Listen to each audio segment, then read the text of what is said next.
My name is Meerah, and I'm a Lorekeeper in one of Yogg-Sothoth's libraries, and today I'm going to be telling you the story of Drakania's awakening as portrayed to us in the GM note that was released on July... when was this? 16th. The actual awakening is being released on July 27th. Okay, so this GM note. I don't usually reference GM notes for lore, specifically because of the way that they're written. Black Desert has some really good lore, but it is vastly unappreciated because of the way that it is presented both in and outside of the game. Thus, I will be paraphrasing to the best of my ability to tell you guys this story in a way that is hopefully easier to understand. The blue text in the GM note is Markthanon talking, the black text is Drakania, and the red text is Erethea. The GM note starts with the same thing that we have heard Markthanon talk about in literally every conversation we have with him. He tells us the Enix bad, Libresca bad, need to get rid of them both to bring about the Paradise of Dragons, which is good. At the beginning of her narration, Drakania is, she's wandering, she's picking up the bones of her dead dragon sisters, and she is hiding from the tyrant Libresca in her human form. She talks about wanting to spread her wings, but being unable to, and Markthanon chimes in to warn her again that Libresca's still out there, so it's too dangerous for her to come out of hiding and to fly. Then Drakania hears a voice that belongs to Erethea, who we can only assume was just mutilated by her sisters with the Fang of Libresca for her crime of abandoning her duty, betraying her own kind, and falling in love with a stinky human named Silverfrond. Okay, so maybe the stinky part wasn't in there, but I still don't like Silverfrond, okay? Erethea, apparently wanting revenge against Libresca and her sisters, tells Drakania to eat her heart and absorb her power, the power to erase the fear of dragons.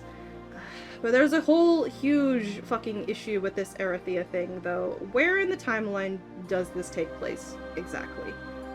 Because the thing with Erethea and Silverfrond, like, falling in love and shit, that took place a really long time ago, as evident by the fact that as soon as Erethea passed away, Silverfrond went to visit Orzeka to have counsel with Zarka. So this means that Zarka was still the god of wishes, and that Orzeka was still standing, and Orzeka fell as a civilization a long time ago. So my main issue with this is, if she ate Erethea's heart while Erethea was still alive, that would mean that she had this power the whole time. My question is, why would she never use it? Why was it never brought up before? Anyway, all my questions aside, she eats the heart and she gets Erethea's erasure power, so now magically she's not afraid of Libresca anymore. Then Markthanon chimes in and he's like, "Great job, daughter, now you can fly!" But in more fancy words than that, obviously, because he is a dragon.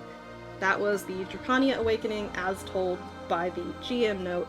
Obviously, the actual quest text might give us more information, but this is what we know so far. Drakania's awakening weapon is a set of spears called the Tryon. The spear that looks exactly like Valkyrie's Lancia is supposed to represent a dragon horn. I will be reading Drakania's awakening questline text when she is released on the 27th, however, if no information that is actually new or relevant is released, this will be my last video on Drakania's lore. If more information is given to us, then I'll make a part 3. But yeah, as it stands, this is her story. So yeah, I hope you enjoyed this video. Please consider leaving a like and perhaps subscribing if you don't want to miss any future lore videos. A super special awesome thank you to my amazing Twitch subs, as always, who make my content possible. Thank you for watching, and I will see you next time here in the library.